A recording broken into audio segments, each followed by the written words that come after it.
I'm Bill Oughton of Oughton Claims Management. I'm Chantal Roberts of CMR Consulting, and welcome to the Art of Adjusting podcast. Today, we're going to talk about life as an insurance adjuster from the perspective of property, auto, liability, or workers' compensation adjusters. Our goal is to bring interesting topics in the world of claims adjusting to people who are working as an adjuster now and to people who are considering a career as a claims adjuster. Hey, Heather, how are you doing? Fantastic, Chantal. How are you?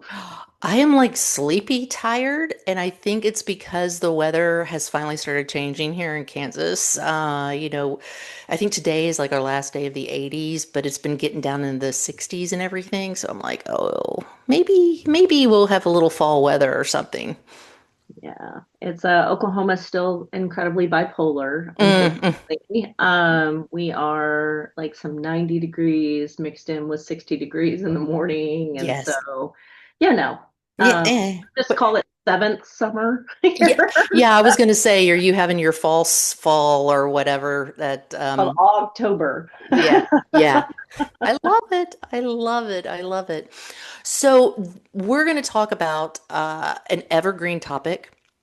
I've actually changed some things up because I know we had teased Paul coming on this next episode, this one that we're talking about right now. However, I thought it might be super fun to have him and us have a bonus episode, maybe.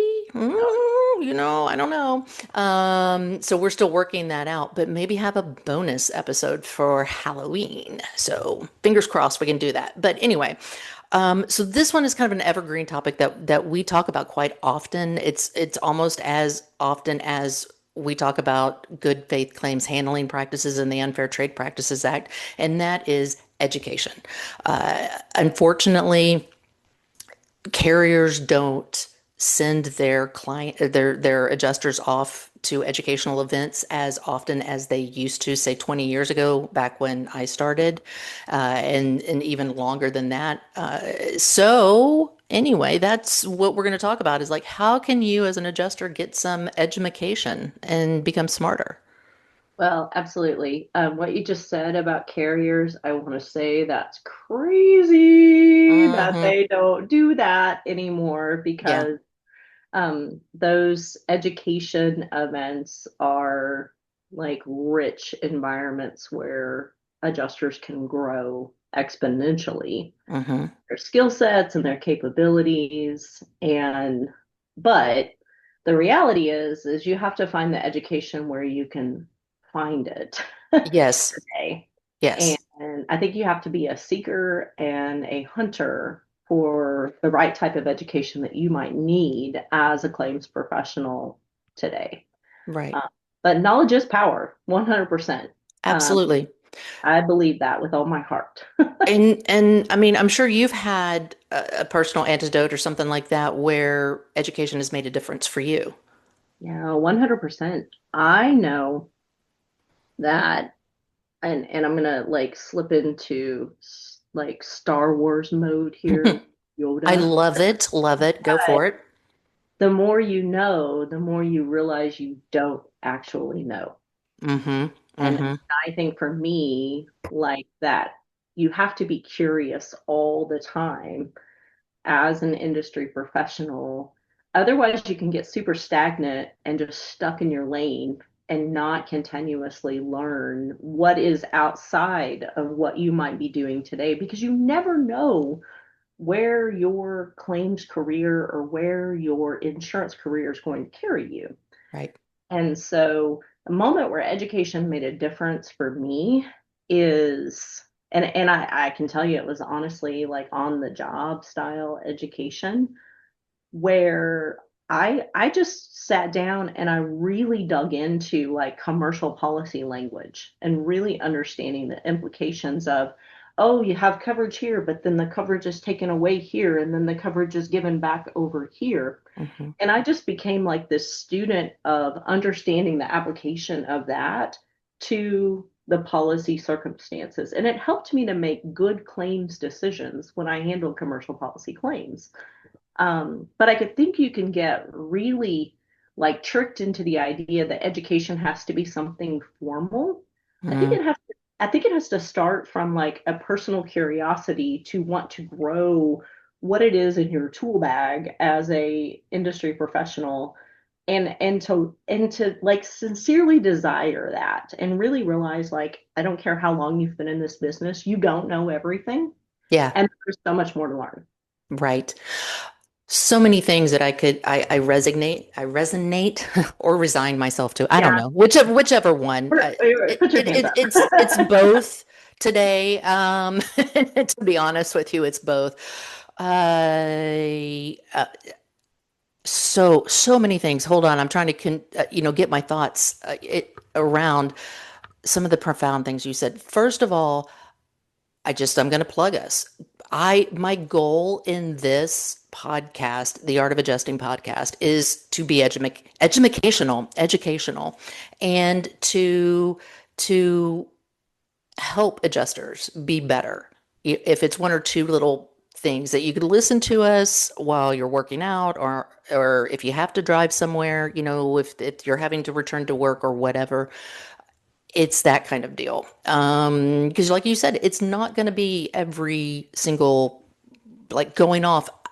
I went to Dallas to do a talk. You went to Illinois to do a talk. In 2 weeks, we're going to be in New Orleans, talking there.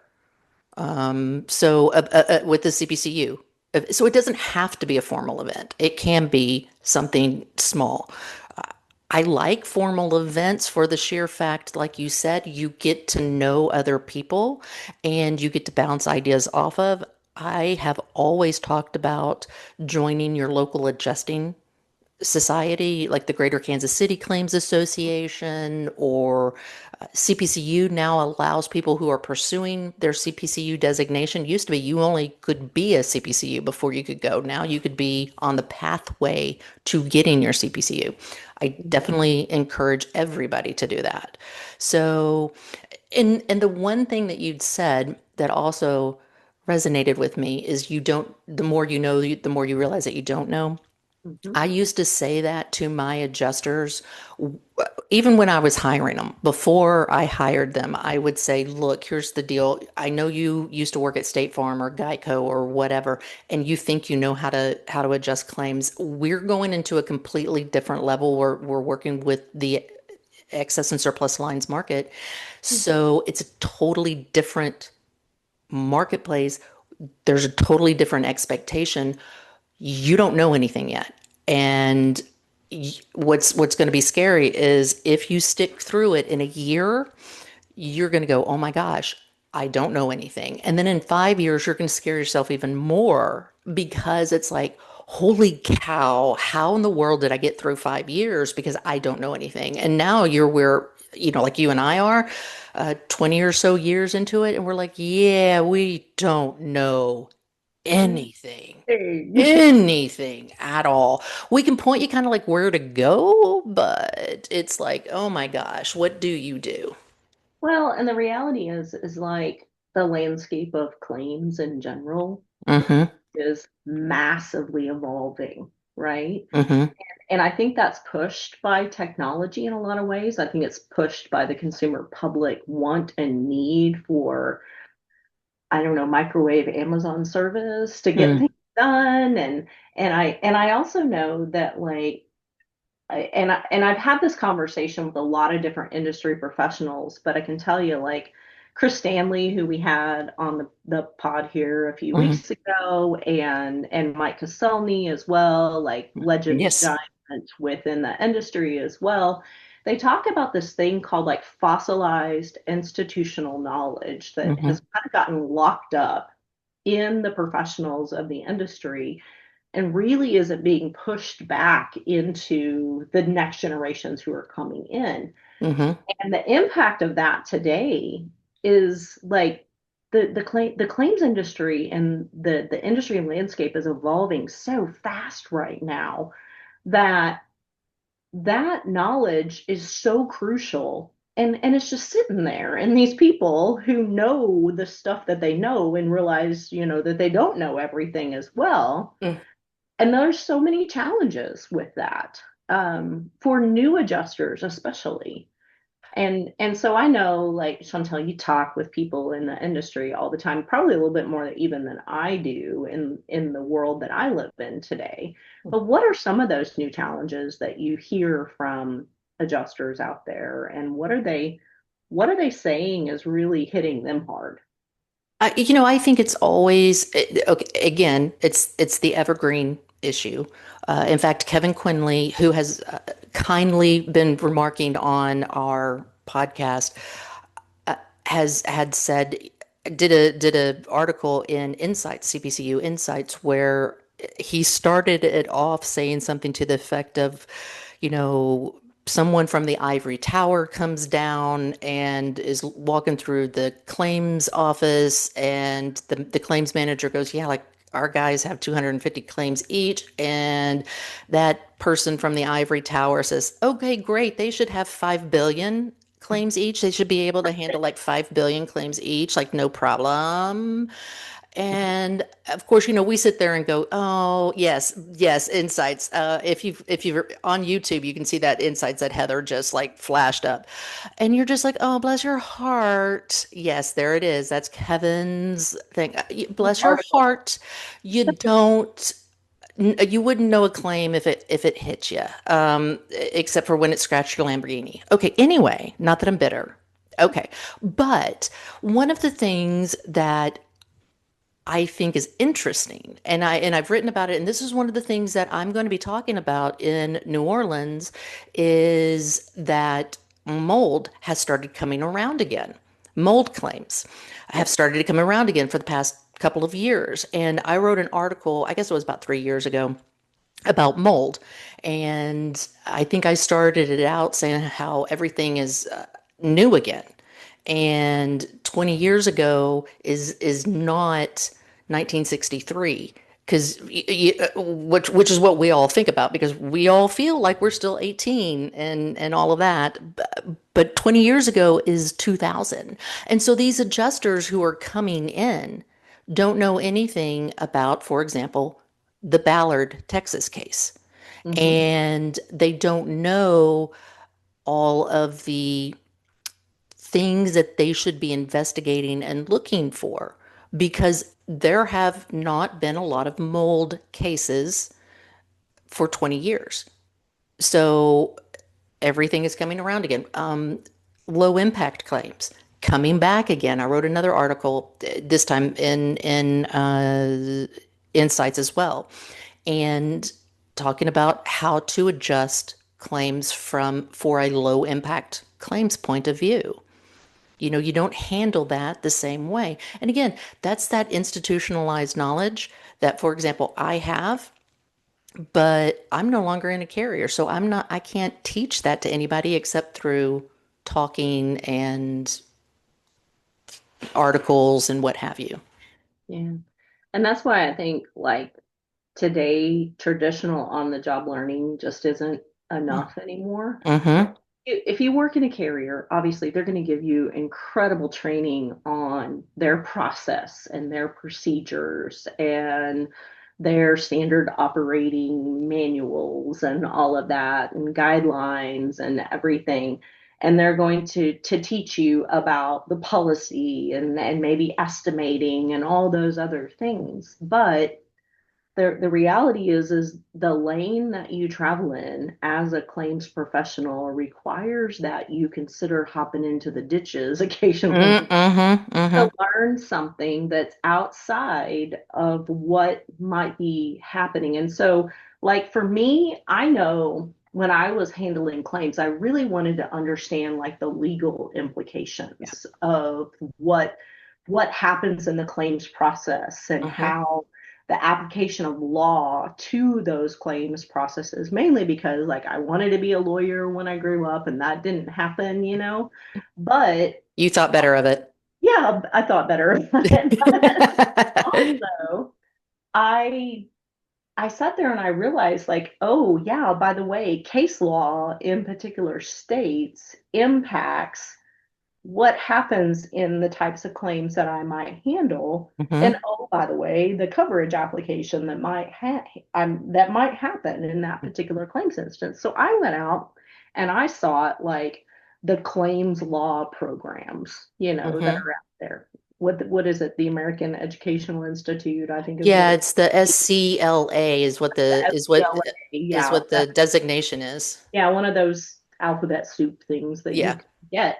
But to me, like, I had so much fun learning about, like, reading the case law. And I know that means I'm a total nerd, right? I'm a Yeah, total you are a like total nerd, but I love you geek anyway. about that kind of stuff. But it helped me to realize that there is some there's a world of things that you don't understand when you've got the blinders on of here's the policy, here's my processes, here's my guidelines that my company tells me, and not knowing that, hey, in Louisiana, there's this type of case law that applies Hmm. because Louisiana is the upside down world of insurance claims, Yeah. right?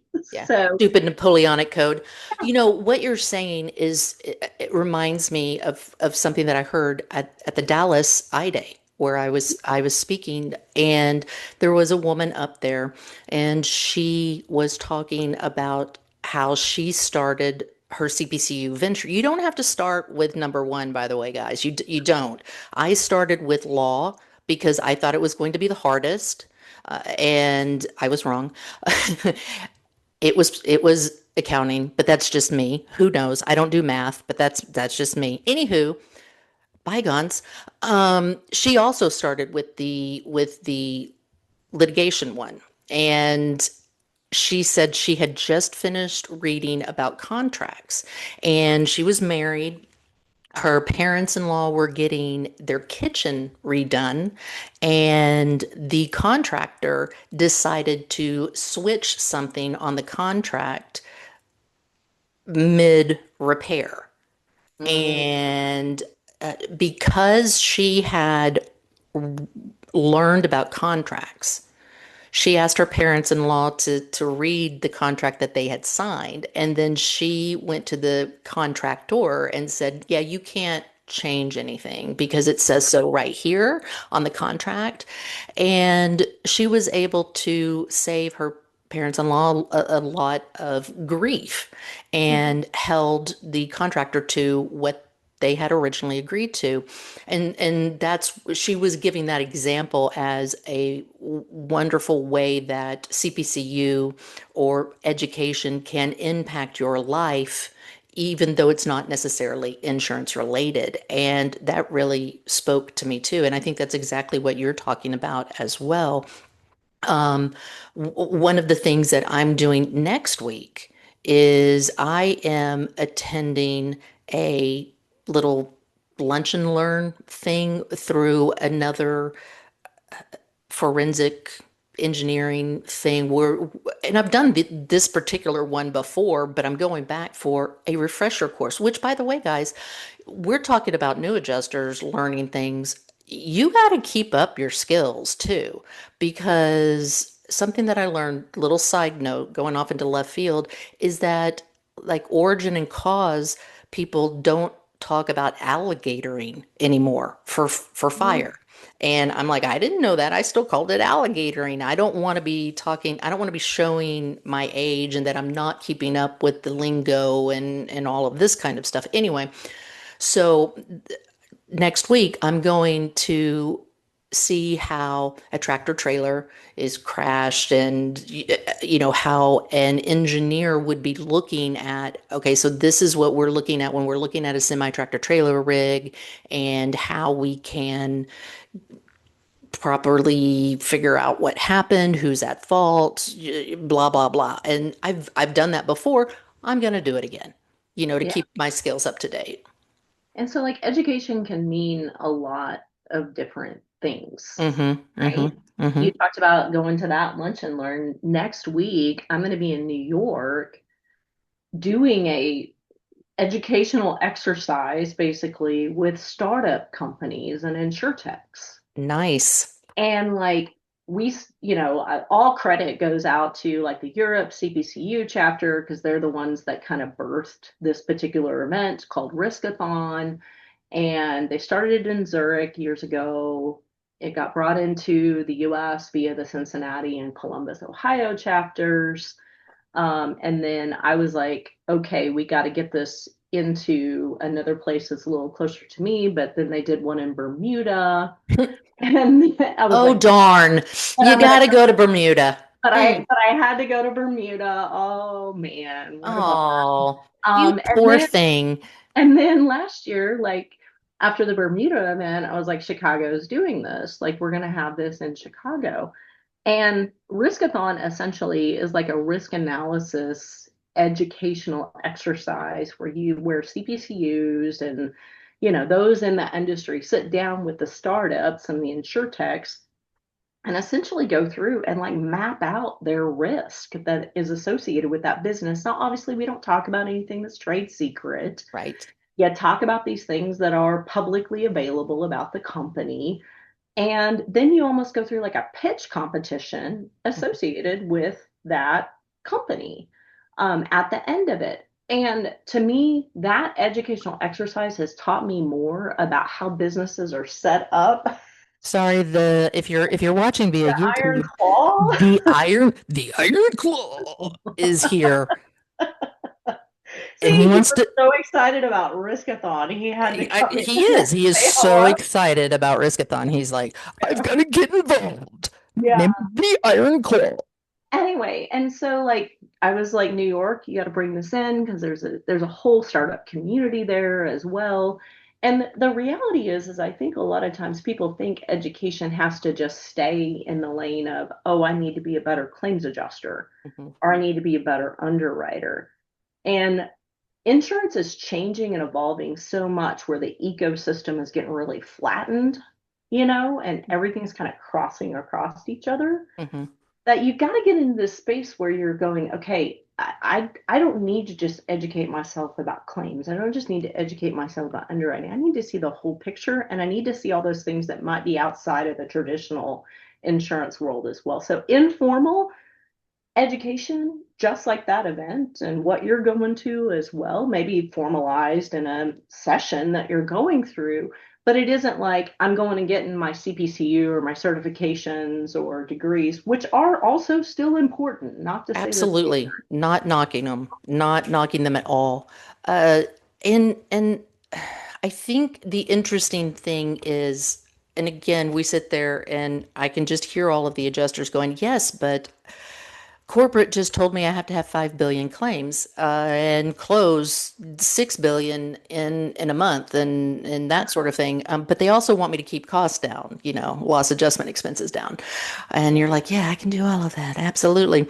Um, how am I supposed to do all of this training and going everywhere and everything when I've got this big, huge, lump of claims on my desk? And the answer is, I don't know. I do not know. Well, I think you have to get yourself out of the mindset that education is an expense Mm. and not an investment.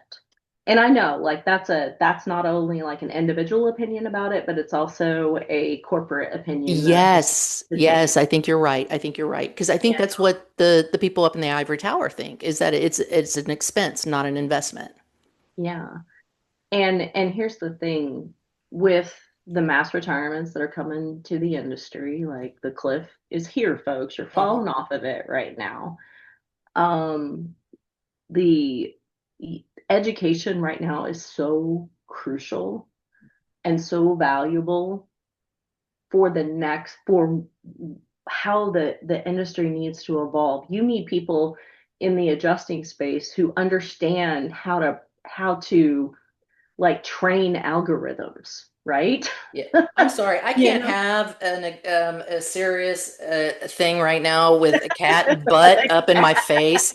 And so I'm giving him a little milk so that I can finish having my tea and have a serious discussion with you about algorithms and everything. But they're kind of like algorithms I and still yeah, have a cat butt like in a my cat face. It's completely off camera, but Yeah. Oh And my God. think about it today. I didn't even want to do this today. I was like, you know what? I just kind of want to like cancel today and just like do a, hey, you know what, guys? I'm like really overworked. And so I'm going to take a me day and just like not do it. But I would much rather have a cat butt in my face and talk to you all about education. Sacrificing for you all I today. am. I am sacrificing for my six listeners. Which, by the way, Heather, just FYI, as I was driving across Oklahoma and waving to you, unbeknownst to you, um, I was listening to this podcast, and this podcast, the woman started saying, "Hey, I would like to end, or come on next week and have 20 likes and 20 followers or whatever." And she would always get like, I don't know, 25. So I'm gonna say, could I get five reviews on YouTube or Spotify or something like that? And reviews and everything, like, share, subscribe, comment, blah blah blah. Because now Absolutely. she's up to like a thousand, and I'm like, oh. But of course, your So content's a that's little going bit to more do. interesting than having a cat butt in your face. With great power comes great responsibility, right? Uncle Ben, yes. Open from Uncle Ben, yes. Okay. So let's talk about this responsibility that, I mean, even adjusters have yeah. to do with themselves. They have to take responsibility for themselves instead of just waiting for someone else to train them. Yeah. And I know like we have like preached and preached the bad faith issues and unfair claims settlement practices acts as well, but like education is the center of how you like unlock your capability for ethical decision making and claims. Hmm. And like and people want to say ethics and claims and do those things never like are in they shouldn't Hmm. be in conflict with each other. Hmm. Uh, No. so you have to put yourself in this place of taking on that responsibility and not just shoving it off and saying, well, my company didn't teach me that. Right. And I think even those companies that may have in-house trainers or something like that, and no shade on the in-house trainers, because both you and I are members of SITE, Yeah. which is an insurance training professional organization. Even them, I'm not necessarily sure if those trainers are training on good faith claims handling or unfair trade practice acts so much as, hey, this is what's going on, or here's how you use this new thing, or this is how you talk to people. Because soft skills, again, are very, very important as well. It's something that I mentioned at the Dallas I Day when I was talking about a reservation of rights letter and the 60 Minutes episode or expose, along with the Weiss reporting, where it was a little clickbaity. I had commented on it in LinkedIn, where Weiss ratings had said something to the effect of 95% of claims in Florida for Hurricane Laura had been declined. And when you ended up reading the article, it was not that they were declined, it was underneath the windstorm deductible. Yeah. And I know that there are some companies that go out who have this beneath deductible letter, which is actually called declination letter. And as I said in Dallas, I'm like, well, how do you feel when I say I've declined your claim? But the thing is your claim is not declined. It's not, it's covered. It is absolutely positively covered. You just didn't breach the deductible. That is a completely different word set. And we're not manipulating, we're not playing psychological tricks, although some may think that we are. It's just the way that you word these things. And that's kind of the soft skills, the educational aspect of it, that just because your company says this is a declination letter because it's underneath the deductible doesn't mean when you call and use your voice to the insured You don't go, your claim is denied because it's underneath the deductible. No, it's we can't pay anything because it's underneath the deductible. But if you find more damage, I mean, obviously we would be paying for that.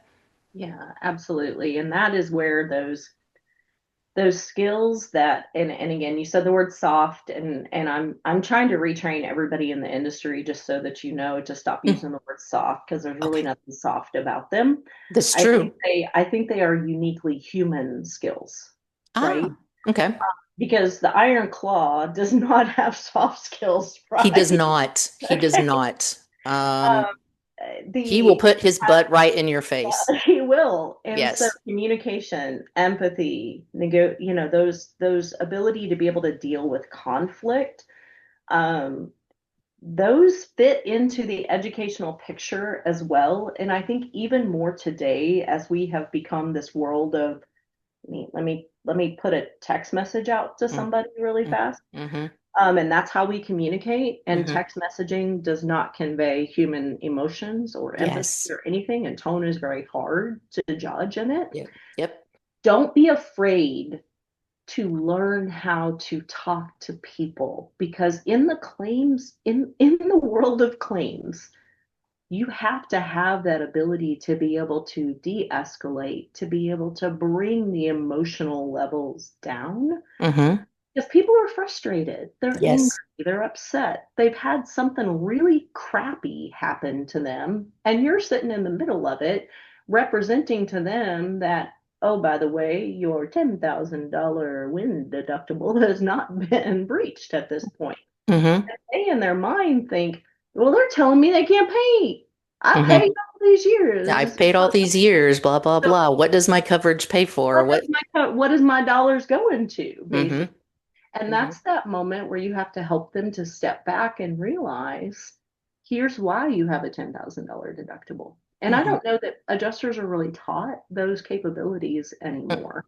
They are Um, not. And that's another thing too. And one of the things that we were talking about is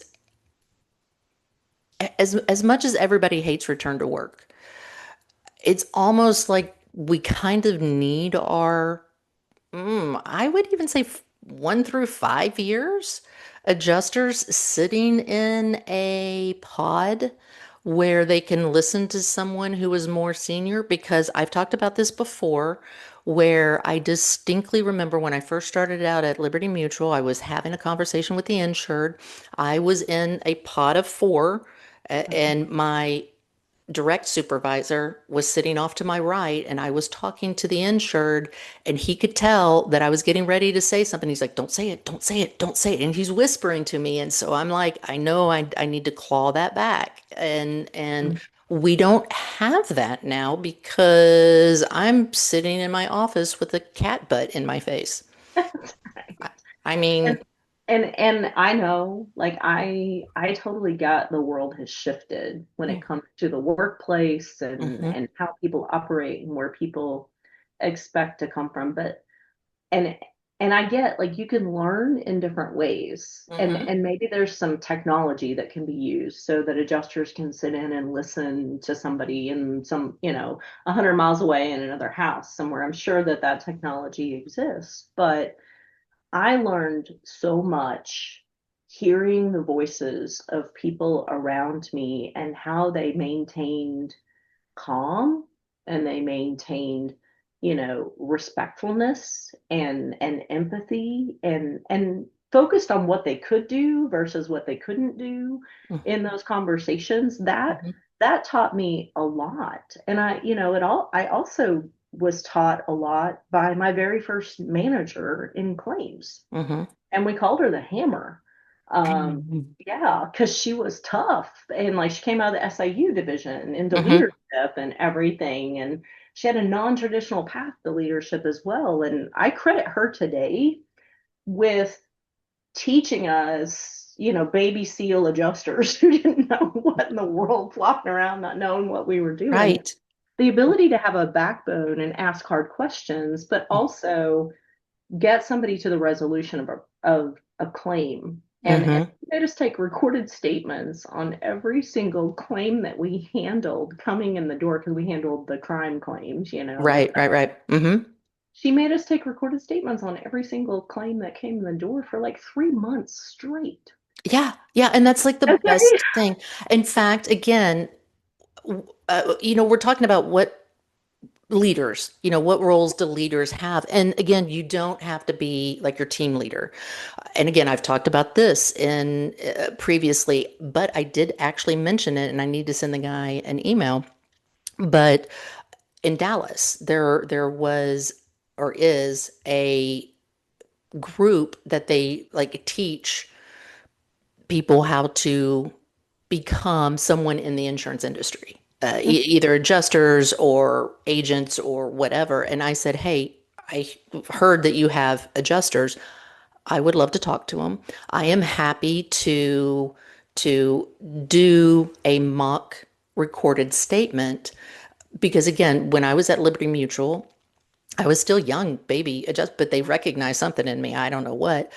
And I would do these mock recorded statements where I would not be cooperative with the newer adjuster who was doing the mock recorded statement because everybody is so afraid of being yelled at on the phone that if I was deliberately rude to that person, then by the time they got to the insured or the attorney or whatever, they're like, oh, that's not so bad because I was like, no, I'm not giving you my social security number, and no, I'm not giving you my driver's license number. Don't you have it? I put it on the application, and all of that kind of stuff. And so, I think our leaders play a big part of that learning culture part of things. And I wonder how, if we have any leaders in our six listeners, how they could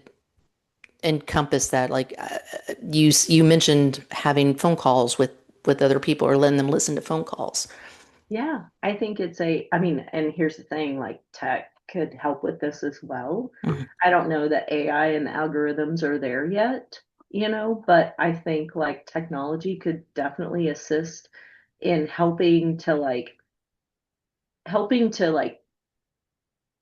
give the leaders resources to be able to go back and coach or help people with conversations that might have been tough, you Hmm. know? Hmm. And when I sat in the various environments that I sat, I mean, I had leaders who were constantly engaged in like that. The hammer would sit down with us and play back our recorded statements on the tapes, Hmm. that we had. Hmm. Then Hmm. Hmm. it was a digital, right? Right, right, right, right. She would sit down and she would play the tapes back, and then she would stop it and she would say, okay, here's what I'm hearing, and here's the other questions that I think you might needed to have asked here. Yeah. But then she would start turning that on us after she had done that a few times, and Mm. she would go, okay, what additional questions should you have asked here? Yeah. And Yeah. talk about like a training and learning experience. And I get it, like time in the claims environments today with their 5 billion claims on the Hmm. Hmm. expectation to handle 6 billion, right? Uh-huh. Time in the claims environment today feels like it's so compressed and they don't have time to really coach and sit and do these things. But what I would challenge most of your corporate folks to sit there and make the decisions about your claims environments is what risk are you creating by not doing that right now? Oh, absolutely. Yeah. You know? I look at these expert witness cases that I get, Mhm. and I just sit there and shake my head and then beg defense counsel to let me do a lunch and learn for all of their Yeah, adjusters. I, yeah, because these things so often can be curtailed. It's something that you and I have talked about before, but again, it just takes a little training for you to know about, someone to sit there and tell you about, which is why we keep hammering on it, not just you and me, but Bill and me as well. But we just keep talking about how don't send an email, pick up the phone. Yeah. It's okay to send an email. It's okay to send a text. But if you just get into an email war or text war, obviously you need to pick up the phone, and it's really hard to explain coverage over a text. So say, I'm going to call you sometime between 9 and 10. Anyway, we've mentioned it before. It's a dead horse. So, I would say they can't handle the truth. Yeah, and that Colonel Jessup, a few good men You can't here. handle the truth.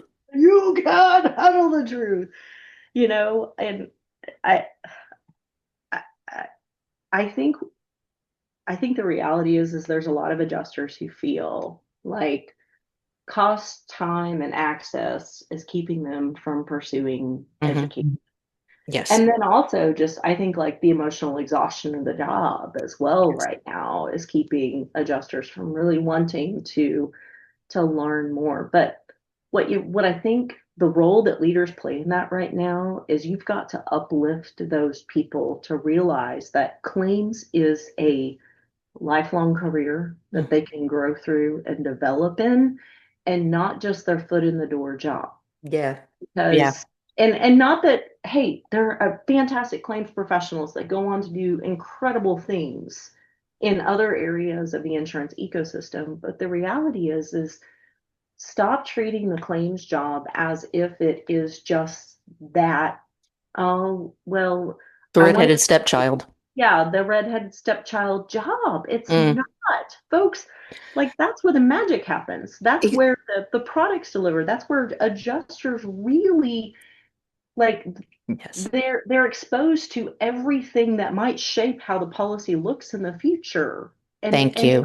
allow them the opportunities to be able to give that back, because I feel like one of the best things for me as a claims adjuster as I was growing through my career is when somebody put me in the place of teaching the things that I had learned. Because Mhm. reality is when you become that teacher to other people, you are empowered to learn more about it yourself because you want to make sure that the people behind you know it better than you did, right? Exactly. Exactly. Um, That's the complex truth of what a claims adjuster is and what the claims department is.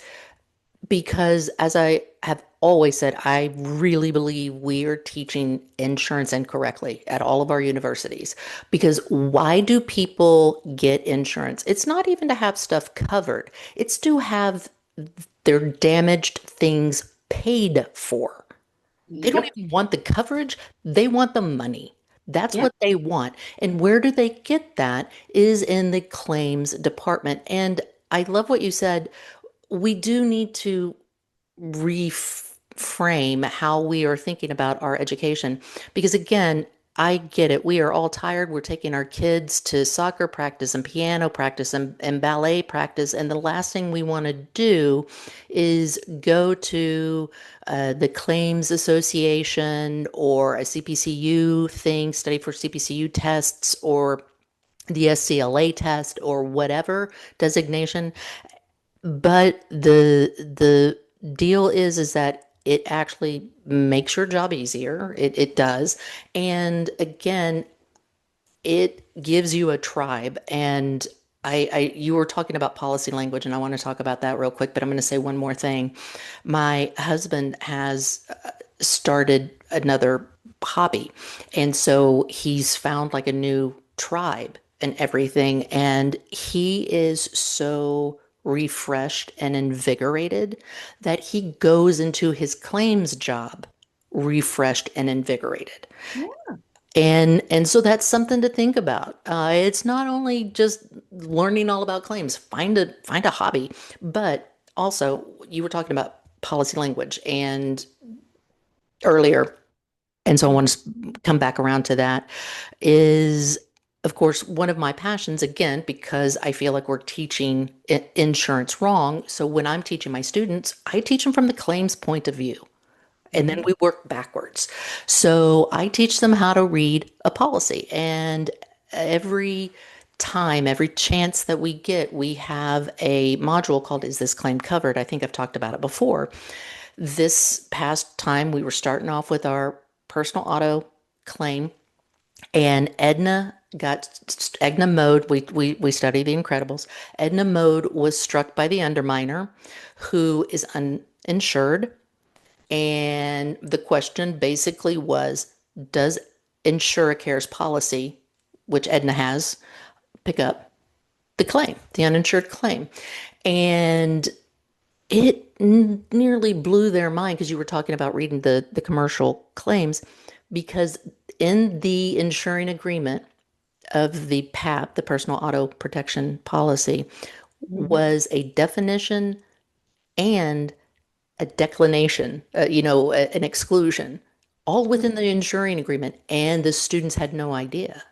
So Yep. think about what your normal person, your lay person has. So the whole point is, as an adjuster, yes, it's hard, but you can take that opportunity if you were reading that and learn from it, like And you and here's my challenge to corporate insurance did. today, right? Mm-hmm.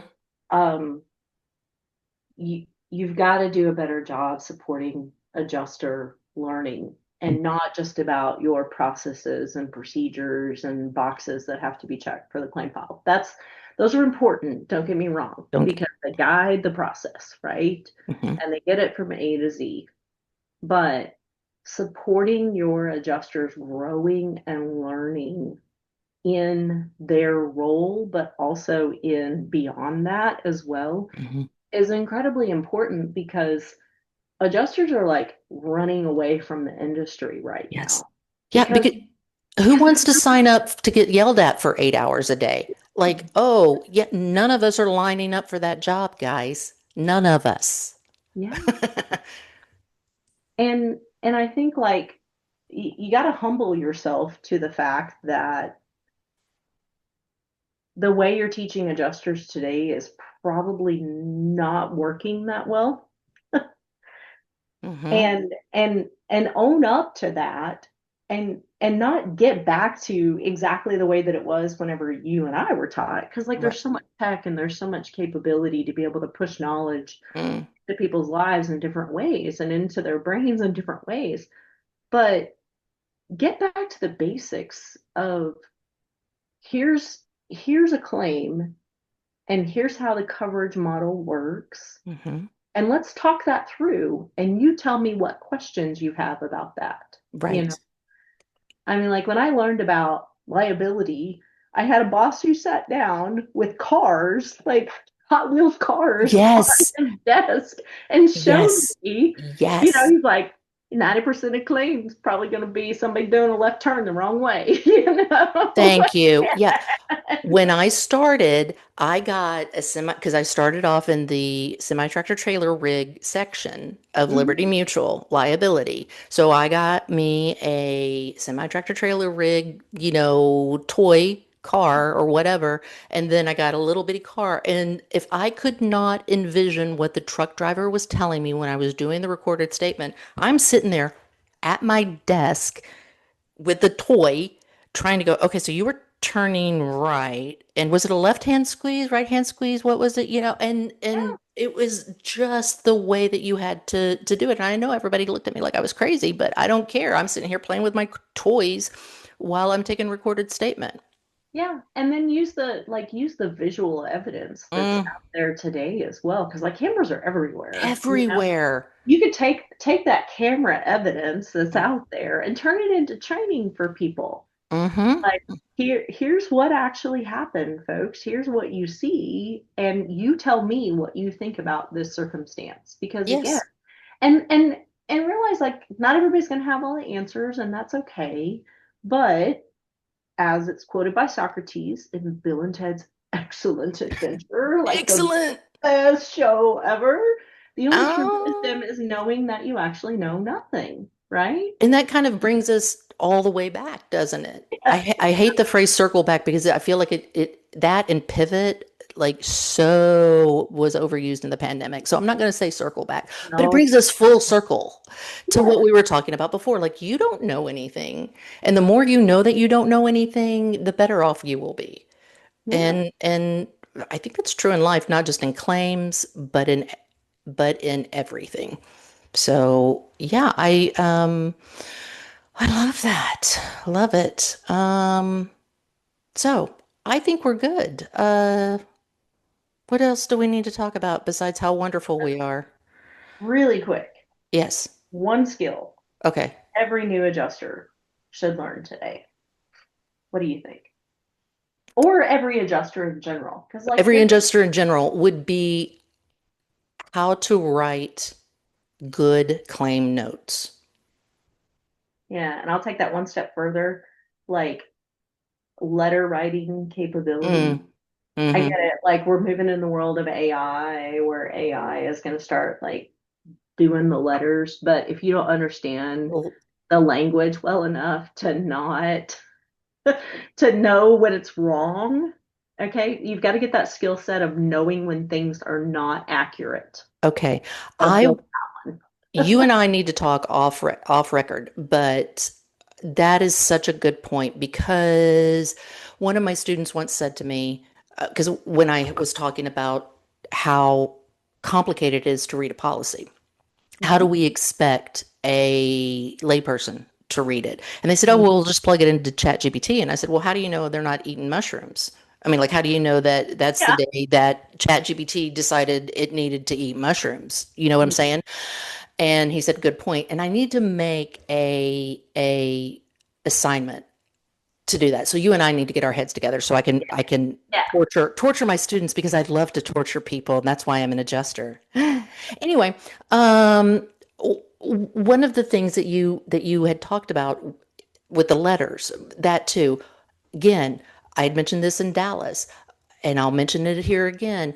I actually have a lawsuit where I'm the expert witness right now, and one of the lawsuit complaints is, "Oh, you didn't pay us for XYZ." And actually, in the claim notes, it says, you don't need XYZ because of ABC. But the 30-day letters that the adjuster sent out never had that language removed. Mm. And I'm like, I don't know of one insurance company that doesn't have standardized 30-day letters, but you can change them, guys. Yeah. You have that permission. I give you that permission. And when your boss complains, give them my number. And Yeah. I'm going to explain why you have that permission. Yeah. There you go. Just give them my number. So learn how to write file notes, learn how to write letters, understand when the language that might be auto plugged in is wrong, Is wrong. you Yeah. know. And that takes time, experience, and educating yourself about it, Yeah, right? because you're not going to, again, necessarily be able to relate or rely on your supervisor who may not be there. Right. Yeah, because adjusters usually get thrown into the deep end, baptism by fire. Oh, Yeah. one What about you? Best resource or best thing that you think that an adjuster should know? Like, I think you have to expose yourself to the whole world of insurance. mm, And I get it, like it's complicated and hard to get out of the lane of I handle property damage claims. mm, But if you pigeonhole yourself mm, with just one thing, yeah, you can get good at it, but you're not going to understand the broader implications of that across the ecosystem. And again, like I hate using silly words like ecosystem, like it's some kind of environmental disaster when the insurance world. which insurance is a disaster? No. But insurance is becoming more and more and more flat. And if Mm, you don't understand how it all operates and works together, then you're really doing yourself a disservice yes. as a professional. Totally agree. Yeah. I, I that is the whole reason why I use The Incredibles to teach is because I tell my students, look, I'm not embarrassed to say that it took me probably 10 years to figure out how all the cogs fit together because when you read even the CPCU notes or whatever or the books, they'll talk about company A does blah blah blah and company B does da da da da da. And that doesn't make it fit for me. But if I talk about Insuracare all the way through and Mhm. then plug in a new insured or whatever, like how would Insuracare's marketing team work on this? How would Insuracare's premium underwriting team? How would the actuary? That makes me understand it. So I totally get it. I totally get it. I love it. Well, Okay. here's to hoping the Halloween special Yes, episode, spooky episode happens. I'm hoping so. I think it'll be a lot of fun. Yeah. And Uh, 100% all of you out there, the 6 listeners that we yes, have right now, right? right. You 6 people could change the world just by investing in your own learning. Absolutely. And all giving me a review on either Yeah. Spotify or LinkedIn, and then sharing with a friend so that I can be just like this other podcaster I know, and then we can have 10 viewers. I have no idea. That's what I'm going for. I'm going for 5. So we would have 11. So woo, let's go. All right. All right. We will see you soon, Heather. Definitely. Okay. Talk to you later. Bye. Thanks for joining us on the Art of Adjusting podcast, where we talk about life as an insurance adjuster. If you enjoyed this podcast or this episode, please give us 5 stars and a review. It does help the algorithm pick us up. Hit that subscribe button real quick and tell all of your adjuster friends to check this out as well. For independent adjusting services, go to www.autin.claims. And for anyone interested in working as an independent liability adjuster, go to the Contact Us tab to join our roster. In the meantime, you can contact me at theartofadjusting.com for consulting and training purposes.